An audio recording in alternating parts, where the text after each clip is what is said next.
2021년 5월의 상황입니다. 이제 어떤 지인이 조계사 앞에서 기독교인들이 석가탄신일 날에 이제 이렇게 외치고 선포하고 찬양을 하고 했다고 해서 그 영상을 보내와서 그거 가지고 주님께 조명을 구하는데, 사실 많은 기독교인들, 소위 기독교인들이 이제 바울의 글을 읽고 성경을 통해서 하나님 어떤 분이며 우리가 어떻게 살아야 하며 다른 종교에 대해서 어떤 좀 어떻게 좀 대해야 하는가, 성경을 통해서 우리가 기본적인 좀 이해를 가지게 되는데, 자기 입장을 정리하게 되는데, 특별히 바울이 좀 많이 언급이 되는 것 같습니다. 근데 그 바울의 문제라기보다는 그의 글을 읽고 해석하는, 그 성서를 읽고 해석하는 우리의 문제일 텐데, 우리가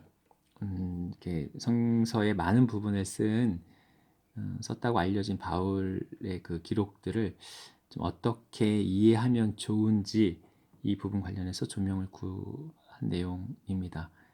어쨌든 이제 바울은 초대교회에도 여러 문제들이 있었는데, 그 상황 속에서 여러 어떤 권면을 했기 때문에 그의 글을 많이 인용하고 생각하게 되는 것 같습니다. 이런 주제에 있어서 이 성서를 이해할 때 우리가 문자 그대로 받는 것이 아니라, 성서 그 저자나 저자 공동체가 어떤 이들이었는지, 그리고 문맥이 어땠는지, 상황이 어땠는지는 충분히 좀 고민하고 그래야 할 것입니다. 그래서 바울에 대해서 조명을 구한 부분입니다. 하나님께서 좀 이렇게 비추신 것 같습니다. 그는 열정적인 사람이다. 그는 보이지 않는 것을 믿을 수 없고, 그래서 자신이 직접 보고 듣고 경험한 것을 취하는 사람이다. 그는 정직한 사람이다.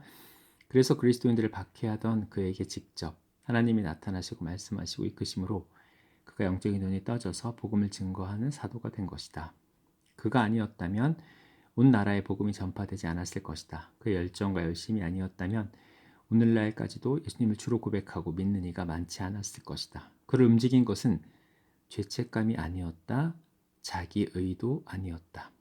살아계신 하나님을 경험한 것, 하나님의 살아계심을 깨닫고 성령을 통해서 말씀하시고 이끄시는 하나님과 동행함으로 그의 삶이 가능하였다. 그가 진심으로 그의 생각을 기록하고 전한 것이다. 그의 욕심이 아닌 하나님이 주신 마음과 자신의 열정이 그렇게 하였다. 그러나 이것을 받는 우리는 다르다. 그와 같이 정직하지도 욕심을 내리지도 못한 채 그의 말씀을 받아 맹목적으로 그것을 따르는 것, 이것은 위험한 일이다. 그가 잘못한 것이 아니라 그것을 받는 우리가 잘못인 것이다. 이것을 자기 의로 삼고 나도 바울과 같이 이렇게 한다. 하나님이 그를 기뻐하셨으므로 나도 이렇게 할 때 나를 기뻐하실 것이다.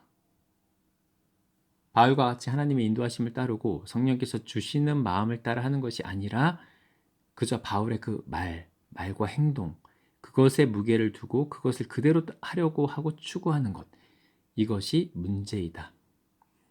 하나님께 주목해야 하고 성령의 가르치심과 감동하심에 우리 마음을 열어야 하는데, 그것이 아니라 바울의 말과 행동, 성경에 기록된 것, 그것을 잘못 적용하는, 우리를 향한 하나님의 인도하심이 있다. 이것을 주목해야 하고 그것을 붙잡아야 한다. 그러므로 위와 같은 태도, 이것은 기독교가 아니라 바울교다. 바울을 따라 했으므로, 그의 말을 받들고 지키고 따르고자 했으므로, 하나님을 알고 사랑하는 가운데, 교제하는 가운데 주시는 것을 받고 나누고 인도하심을 따라한 것이 아니라 성경 말씀 그 자체가 종교가 되어 비뚤어진 신앙의 모습이 나타난 것이다. 그러므로 그 안에 하나님의 마음도 없고 뜻도 없고 사랑도 없고 복음의 능력도 없는 것이다. 그러므로 말씀 자체를 붙잡고 늘어지는 것이 얼마나 위험한지, 왜 기독교가 오늘날 거부당하고 거절당하고 외면당하는지, 이것이 성령의 도우심 없이 우리가 성경을 공부하고 배운 탓이다.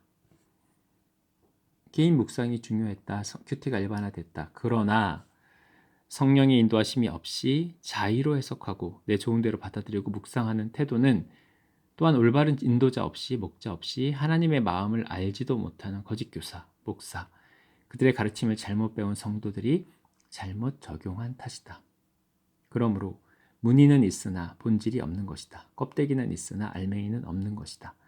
복음이라는 말은 있으나 복음의 능력은 없는 것이다. 그러므로 하나님의 은혜도 없고 하나님의 인재도 없는 것이다. 하나님의 인재가 떠난 교회, 그것은 이미 교회가 아니다. 회칠한 무덤과 같다.